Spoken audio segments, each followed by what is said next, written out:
Hello, bonjour. Aujourd'hui, je vais parler de Meghan Markle, Omid Scobie, le prince Harry. Donc, Omid Scobie, si vous ne le savez pas, c'est le commentateur royal qui a écrit la biographie Finding Freedom ou alors Meghan et Harry enfin libres. Je crois que c'est en français, le titre en français. Donc, je parle de lui parce qu'il a fait une réédition de sa biographie en ajoutant une préface et peut-être quelques paragraphes. C'est pas des chapitres, mais peut-être quelques paragraphes qui portent sur sa vision des choses après le départ de Harry et Meghan 1 an plus tard. Je crois que c'est 1 ou 2 ans plus tard, il me semble. Donc, il a rajouté ces paragraphes-là et c'est sur le point de sortir. Les autres commentateurs royaux, du genre à la Angela Levin, Piers Morgan, même s'il est un journaliste, et une autre personne qui s'appelle Nika. En tout cas, tous les autres disent en fait que sa biographie n'est pas juste et balancée parce qu'il est l'ami de Meghan Markle, le prince Harry, et qu'il est très positif par rapport à eux. Alors, je me pose des questions. J'ai lu la biographie de Finding Freedom de Omid Scobie. C'est une biographie que j'ai trouvée juste, une biographie qui ne chante pas les louanges de Harry et Meghan. Il dit les choses telles qu'elles sont. C'est vrai que c'est assez romancé, romanesque et tout. C'est comme si on racontait une histoire de conte de fées. Mais ça dit les choses telles qu'elles sont et de façon juste. Il ne se casse pas le bras pour dire des choses négatives ou voir de la négativité où il n'y en a pas. Pourtant, c'est le cas des autres commentateurs royaux qui,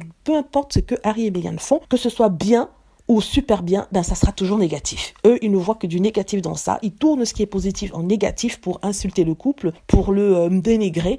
Et ils accusent Omid Scobie qui regarde les choses telles quelles, qui disent les choses telles quelles, qui donne les news son parti pris, peut-être un peu en faveur au couple sexe, mais ils le traitent comme si c'était un fan de Meghan Markle, le prince Harry. Pourtant, c'est un commentateur royal comme eux. Et ils disent que comme ils écrivent des choses aussi positives sur Harry et Meghan, ça veut dire qu'il est leur ami. Et eux, dans ce cas, comme ils écrivent des choses négatives sur Harry et Meghan, est-ce qu'on peut dire qu'ils sont les ennemis de Meghan et ils sont les amis de la famille royale et des Cambridge? C'est ridicule. Ils disent ça en fait pour déprofessionnaliser Omid Scobie, qu'on ne le regarde plus comme un expert sur les choses de la famille royale, qu'on le regarde comme quelqu'un qui a un parti pris, quelqu'un qui est ami avec le couple. Du coup, ça décrédibilise son travail et ça le met au rang des fans et on le prend plus au sérieux. C'est dommage parce que je trouve qu'il fait très très bien son boulot. Il est positif. Il lui arrive de dire des choses négatives sur le couple. C'est rare, mais ça lui arrive. Et souvent même, son jugement est mal placé par rapport à ça parce que ça se base un peu sur des informations incorrectes qu'il pourrait avoir. Donc non, je ne pense pas qu'il est l'ami de Meghan et Harry. Je pense pas qu'il soit proche. Je pense seulement que l'équipe d'Harry lui donne un peu plus d'informations qu'aux autres parce que quand il reçoit les informations de ce camp-là, il est de la façon dont il les voit. C'est-à-dire que l'information ressort aussi claire et nette qu'elle avait été donnée. Alors qu'avec les autres